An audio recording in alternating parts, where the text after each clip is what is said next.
In 1967, George Harrison confessed to author Hunter Davies, "I don't personally enjoy being a Beatle anymore. I'm attempting to find answers to the more significant issues in life." At the same time, in the height of his disillusion with being a Beatle, he made the most un-Beatle-esque tune possible.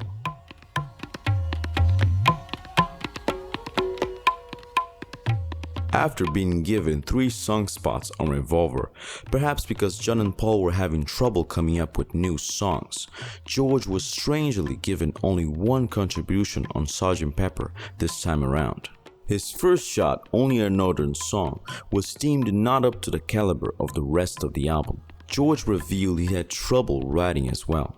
"I went to India in September 1966, and it was becoming difficult for me because I wasn't really that into it. I just got back from India and my heart was still out there." For me, it was kind of a bit tiring, or it was a bit boring because I had a few moments in there that I enjoyed, but generally I didn't really like that album much. My heart was still in India, That was the big thing for me when it happened in the 66. It was after that, everything else seemed like hard work, It was a job. It was like doing something I didn't really want to do. I was losing interest in being fab at that point.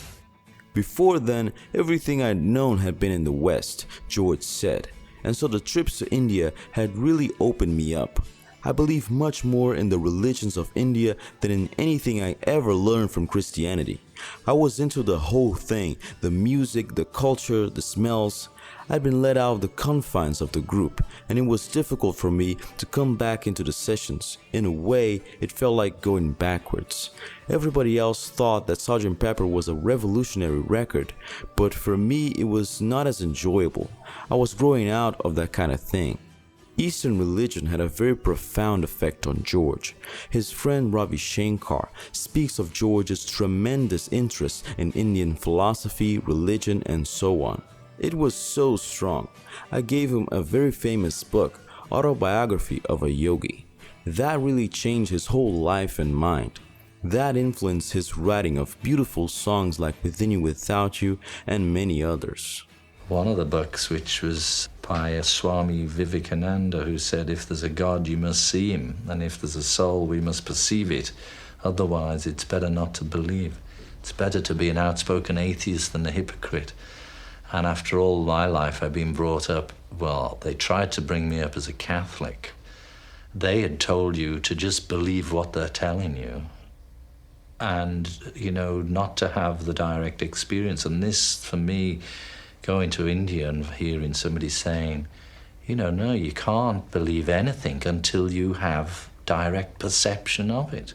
And I thought, wow, fantastic, at last, find somebody who makes some sense. And so I wanted to go deeper and deeper into that. George came to the conclusion that we're all one, that all of creation, including each of us individually, is composed of the same energy field or life force, and as such, we're all inextricably linked to each other. That's when George came up with Within You Without You, inspired by the music of Ravi Shankar. It was his second composition in the Indian classical style after Love You To. It was composed on a harmonium at Klaus Voormann's house in March of '67, where their topic of discussion had been on the spiritual dryness of contemporary life. When Within You started to come, the tune came first, and then I got the first sentence, George said.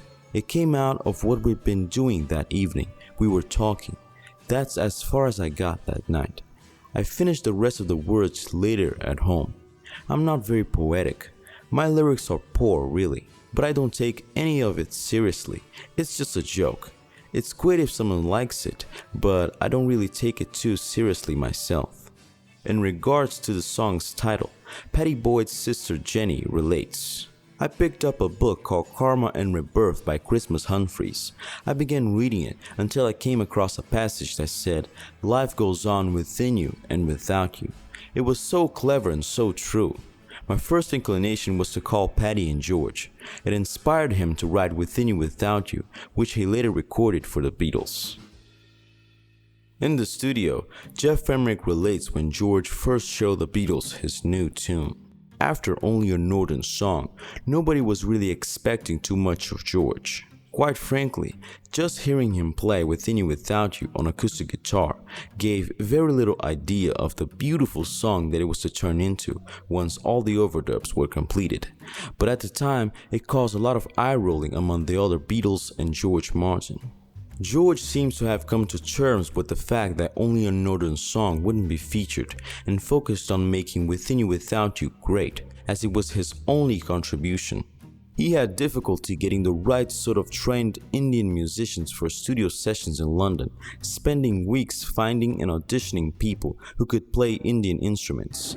There were no full-time professionals in England playing the instruments he needed. All of them had day jobs like bus driving, and they spent hours just rehearsing and rehearsing.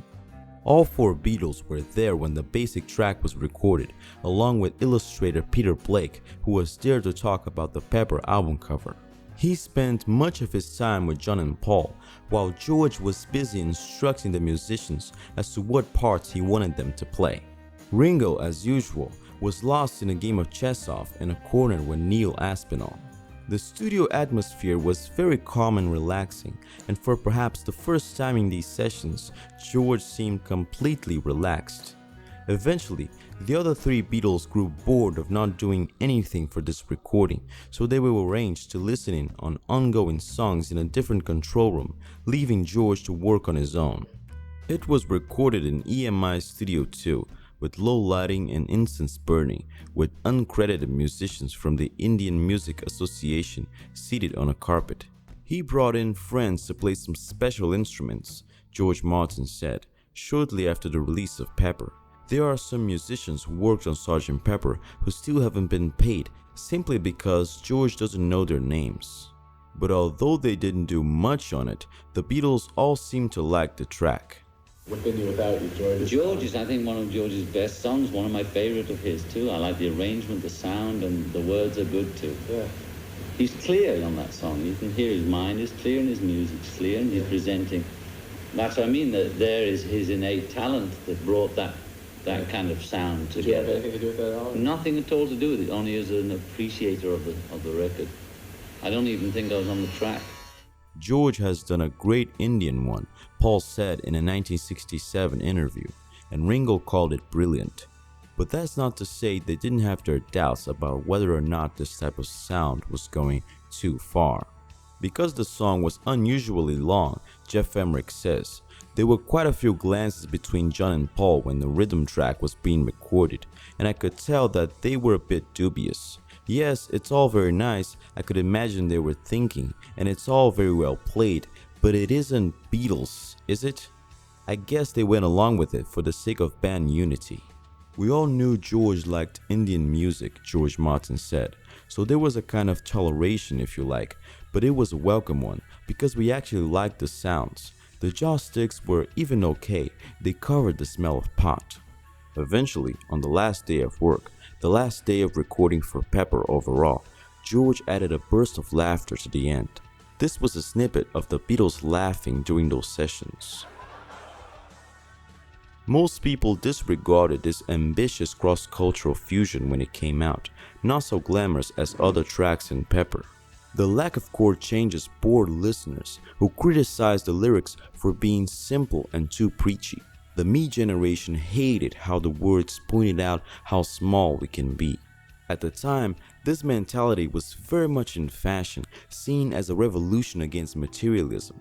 As Indian music and philosophy were introduced to the world in the mid-60s, it seemed like simply another aspect of the emergent hippie culture. And for better or worse, a revolution cannot be done without picking a side. But as society grew more consumerist in the following decades, the message did not hold up so well. By then everybody was getting into the 60s was a joke and it didn't mean anything, and love and peaceniks were idiots, and we all have to face the reality of all being nasty human beings who are basically born evil, and everything's going to be lousy and rotten, so boo-hoo-hoo.